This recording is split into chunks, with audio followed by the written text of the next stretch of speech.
يا الطاش يلم عنا خط بكتابك بترحيبه لو سرابك ليلك وجنة بالدجا في الليل تسريبه واسأل عنا له منا قل علامات انت تدريبه مدعيكم غايب عنا والحكم ميوز في الغيبة ينبغي الانسان. Bismillahirrahmanirrahim. Assalamualaikum warahmatullahi wabarakatuh. Sahabat muslim, kami bersama kawan-kawan, ya teman-teman kita semua sekarang sedang berada di satu tempat yang sangat bersejarah, tempat di antara pertemuan antara pasukan orang-orang beriman dengan pasukan-pasukan kafir atau yang tidak beriman, yaitu di daerah Uhud atau dikenal dengan Jabal Uhud. Seperti kita ketahui bahwa Nabi SAW dengan 1000 pasukan yang beliau siapkan, yang kemudian 300 orang dengan provokator Abdullah bin Ubay bin Salul yang memprovokasi mereka untuk meninggalkan pasukan Nabi sehingga menjadi desersi pada saat itu, dan tersisa tinggal 700 pasukan saja. Maka Nabi SAW dalam peperangan melawan 10.000 pasukan kafir ini membagi sebagian pasukan untuk berada di Jabal Rumat. Tempat inilah yang diposisikan oleh Nabi SAW secara strategis untuk menempatkan pasukan pemanah yang bisa mengontrol ya peperangan dengan pasukan kafir. Yang bisa kita lihat itulah Gunung Uhud yang terhampar dengan cukup luas, dan pertarungan berlangsung di daerah datar ya di sekitaran Jabal Uhud ini yang bisa kita lihat, yang sekarang sudah ditempati oleh banyak orang dengan banyak pedagang. Maka dari pasukan kafir sudah dipelajari bagaimana karakteristik pasukan orang-orang muslim saat berperang, dan disimpulkan bahwa mereka tidak hanya semangat berperang karena imannya, tapi juga senang menikmati kemenangannya dengan cara mengejar ghanimah atau harta rampasan perang secepat-cepatnya. Tatkala Khalid bin Walid menyadari tentang keadaan itu, beliau kemudian membagi pasukan kafir kepada dua bagian utama.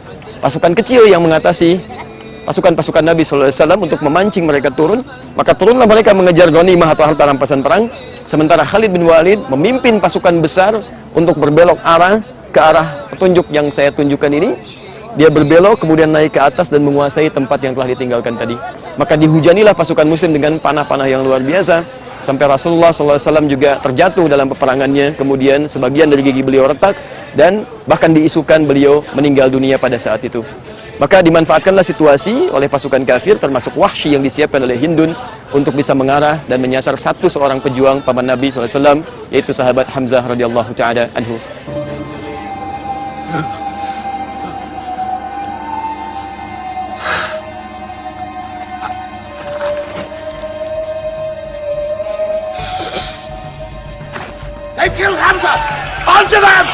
Maka wafatlah beliau.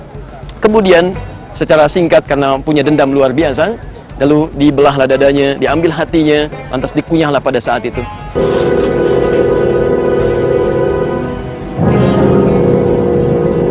Di tahun 2013 yang lalu sempat terjadi banjir besar di sekitaran Madinah, termasuk wilayah Jabal Uhud ini, sampai menggenangi sebagian daerah pemakaman bagi syuhada Uhud, yang Masya Allah ketika itu terjadi ternyata terbukalah atau nampak sebagian jasad dari para syuhada ini, diantaranya jasad paman Nabi Hamzah radhiyallahu ta'ala anhu.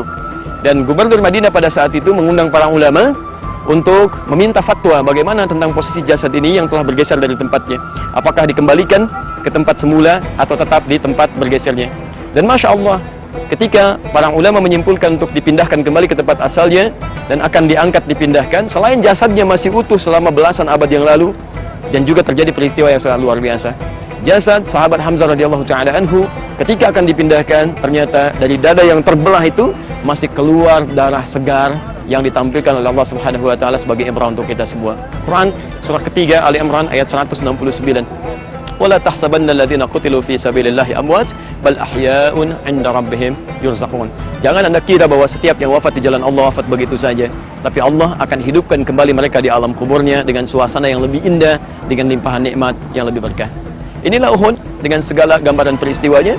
Di tempat ini pula dalam perjalanannya Al-Maidah 51 diturunkan sebagai pengingat kepada kita bagaimana bahayanya orang-orang munafik, dan juga bagaimana iman kita bisa ditingkatkan kepada Allah Subhanahu wa taala. Semoga kita termasuk bagian di dalamnya dan diwafatkan dalam keadaan syuhada insyaallah. Assalamualaikum warahmatullahi wabarakatuh.